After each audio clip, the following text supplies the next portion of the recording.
దేవుడు ఎవరిని శ్రమపరుస్తాడంటే, ఎవరి మీదైతే దేవునికి ఎక్కువ నమ్మకం ఉంటుందో, వీడిని ఎంత శ్రమపరిచినా నన్ను విడిచిపెట్టడో.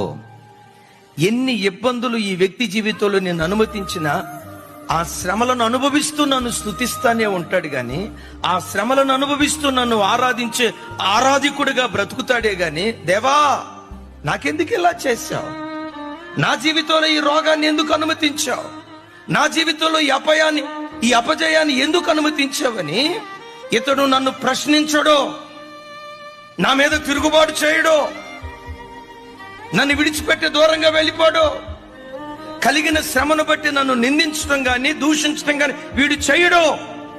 శ్రమలో కూడా నన్ను స్తుతిస్తాడు ఈ వ్యక్తిని. ఎవరి మీద దేవునికి విశ్వాసం ఉంటుందో వారి బ్రతుకులోనే దేవుడు శ్రమలు. Download ShareChat.